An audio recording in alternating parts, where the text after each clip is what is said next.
আমরা অনেক সময় মনে করি যে দরজা বন্ধ করে দিলে, সুইচটা অফ করে দিলে আর বুঝি কেউ দেখে না, যে সবার চোখ ফাঁকি দেয়া গেল, একজনের চোখ ফাঁকি দেয়া যায় না। লা তুদরিকুল আবসার ওয়া হুয়া ইউদরিকুল আবসার ওয়া হুয়াল লাতীফুল খাবীর। আমরা যা বলি, যা করি, যা লিখি, সবকিছু রেকর্ডেড। সেদিন আপনি দেখবেন, ভালো করলেও দেখবেন, খারাপ করলেও আপনি দেখবেন। তার মানে সবকিছু লিপিবদ্ধ হচ্ছে, সংরক্ষিত হচ্ছে। সূরা ইয়াসিনের 12 নম্বর আয়াত, আল্লাহ বলেন নাকতুবু মা কদ্দামু ওয়া আসারহুম। তারা যা আমল করেছে আমি লিখে রাখি। ওয়া আসারহুম, এবং যা তারা দুনিয়ার জন্য রেখে গিয়েছে তাও লিখে রাখি। এনি অ্যাকশন, এনি ইফেক্ট দে লেফট বিহাইন্ড, সাদাকায়ে জারিয়া বা গুনাহে জারিয়া। ওয়া নাকতুবু মা কদ্দামু, নিজে যা আমল করলাম আল্লাহ বলে এটাও লিখে রাখছি।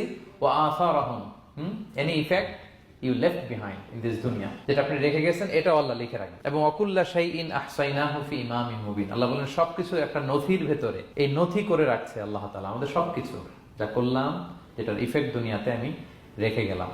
এবং অন্য আয়াতে আল্লাহ তাআলা বলছেন মা ইয়ালফিযু মিন কাওলিন ইল্লা লাদাইহি রাকীবুন আতীদ, আমি মুখ দিয়ে যা উচ্চারণ করি সব আল্লাহ তাআলা একজন পর্যবেক্ষক ফেরেশতার মাধ্যমে তুলে রাখেন। এখানে একটা স্পেশাল লকেট রেখেছেন আল্লাহ। আল্লাহ বলেন ওয়াকুল্লা ইনসানিন আলজামনাহু তায়রাহু ফি উনুকিহি ওয়া নুখরিজু লাহু ইয়াওমাল কিয়ামাতি কিতাবান ইয়ালকাহু মানশুরা। প্রত্যেকের গ্রীবালগ্নে আমি একটা স্পেশাল সিম কার্ডের মতো রেখেছি, যা বলো এখানে রেকর্ড হয়ে আছে, কিয়ামতের দিন আমি সব বের করে দিব। তাহলে পালানোর জায়গা আছে? That means we are under surveillance, 24/7 আল্লাহ তাআলা মনিটর করছেন।